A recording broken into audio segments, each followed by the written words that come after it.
অবশেষে ইন্দাস কাণ্ডে বর্ধমান থেকে গ্রেপ্তার হলো এফআইআর এর নাম থাকা পলাতক দুই অভিযুক্তর। তোলা হলো বিষ্ণুপুর মহকুমা আদালতে। ইন্দাসের করিসুন্ডা গ্রামে সিজেপি কর্মীর বাড়িতে হামলা ও মারধরের ঘটনায় এফআইআর এর নাম থাকা পলাতক দুই অভিযুক্তকে গ্রেপ্তার করল ইন্দাস থানার পুলিশ।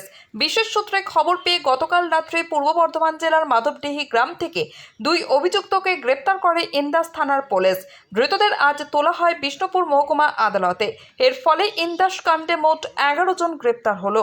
গত 13 আগস্ট রাতে বাঁকুড়ার ইন্দাস থানার করিসুন্ডা গ্রামে স্থানীয় সিজেপি কর্মী আব্দুল হাফিজের বাড়িতে হামলা চালায় একদল দুষ্কৃতী। মারধর করা হয় আব্দুল হাফিজ এবং তার বাবা মোহাম্মদ মাফিককে। পরে বর্ধমান মেডিকেল কলেজে চিকিৎসাধীন অবস্থায় মৃত্যু হয় মোহাম্মদ মাফিকের। 16 আগস্ট এই ঘটনায় মৃতের স্ত্রী হাসিনা বেগম ইন্দাস থানায় মোট 5 জনের নাম সহ অজানা কয়েকজনের বিরুদ্ধে লিখিত অভিযোগ দায়ের করেন। ওই দিনই এফআইআর এর নাম থাকা 3 জন সহ মোট 8 জনকে গ্রেপ্তার করে ইন্দাস থানার পুলিশ। বুধবার রাতে ফের এই ঘটনায় যোগসাজশের অভিযোগে আরও একজনকে গ্রেপ্তার করে ইন্দাস থানার পুলিশ। এফআইআর এর নাম থাকা আরও 2 অভিযুক্তের খোঁজে তল্লাশি জারি থাকে। অবশেষে গতকাল রাত্রে বিশেষ সূত্রে খবর পেয়ে এফআইআর এর নাম থাকা প্রশান্ত মাঝি ও অবনী মাঝিকে গ্রেপ্তার করে পুলিশ। ধৃতদের আজ বিষ্ণুপুর মহকুমা আদালতে পেশ করা হয়।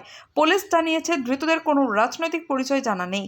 এই ঘটনায় আর কেউ যুক্ত রয়েছে কিনা তা খতিয়ে দেখা হচ্ছে। বাঁকুড়ার ইন্দাস থেকে মিলন পাজার রিপোর্ট, এমবিএস নিউজ। আমাদের জানিয়েছিলাম, অর্থাৎ তদন্তের কি অগ্রগতি ঘটেছিল সেটা আমরা জানিয়েছিলাম। তো সেই সূত্রেই আমরা জানাতে চাই যে আপনারা জানেন যে যে অভিযোগ জমা পড়েছিল সেখানে 5 জন এফআইআর নেম ছিল। তো আমরা ঘটনার দিন আমরা 5 জনের মধ্যে 3 জন আসামিকে অ্যারেস্ট করেছিলাম এবং এর বাইরেও আরও 5 জন, অর্থাৎ টোটাল 8 জনকে অ্যারেস্ট করেছিলাম। সেই সূত্রেই বলি আমরা যে আমরা গতকাল যে এফআইআর নেম 2 জন বাকি ছিল সেই 2 জনকে আমরা অ্যারেস্ট করেছি। তাদের নাম হচ্ছে প্রশান্ত মাঝি এবং অবনী এলাইস পিন্টু মাঝি। এই 2 জনকে আমরা কালকে অ্যারেস্ট করেছি। না, এখন অব্দি এদের পলিটিক্যাল ব্যাকগ্রাউন্ড কিছু না। অভিযোগে যাদের নাম ছিল তাদের মধ্যে আমরা 5 জনকেই এখন অব্দি অ্যারেস্ট করতে পেরেছি। হ্যাঁ, না, যেহেতু এই 2 জনের নামেই ছিল তো এদের টিআই প্যারেড হবে না। এদের আমরা আজকে পিসি প্রেয়ার দিয়ে আমরা কোর্টে ফরওয়ার্ড করছি 10 দিনের পিসি প্রেয়ার করে। তো তারপরে দেখা যাক কদিন অ্যালাউ করে লার্নার। না, সেটা আমরা তো তদন্তের স্বার্থে এখনই বলবো না। তবে কালকে টিআই প্যারেড হয়েছে। যিনি অভিযোগকারিনী ছিলেন তিনি এবং তার ছেলে দুজনে কালকে বিষ্ণুপুর কোর্টে গিয়ে টিআই প্যারেড করেছেন এবং টিআই প্যারেডের রিপোর্ট যখন আসবে তখন আমরা জানতে পারবো যে কি। এখন অবধি আমরা যে অ্যারেস্ট করেছি তাদের মধ্যে আপনারা জানেন 5 জন এফআইআর নেম আমরা অ্যারেস্ট করেছি।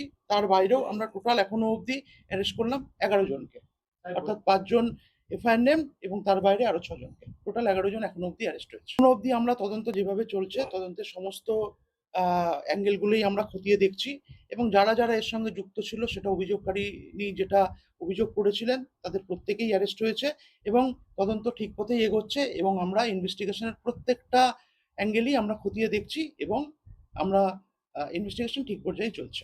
ফরেনসিক দল তো গিয়েছিল, কিছু পাওয়া গেছে? হ্যাঁ, ফরেনসিক দল ওখানে গিয়েছিল। যাওয়ার পরে ওখান থেকে যে সমস্ত তথ্য বা যে সমস্ত এভিডেন্স তারা কালেকশন করেছেন সেটা আমরা তাদের কাছ থেকে সংগ্রহ করেছি। সেটা তদন্তের স্বার্থে কাজে লাগবে। হ্যাঁ, একদম সেটা তদন্তের সাথে কাজে লাগবে এবং সেই তদন্তে আরো কেউ যুক্ত আছে নাকি সেটাও আমরা তার থেকে জানতে পারবো।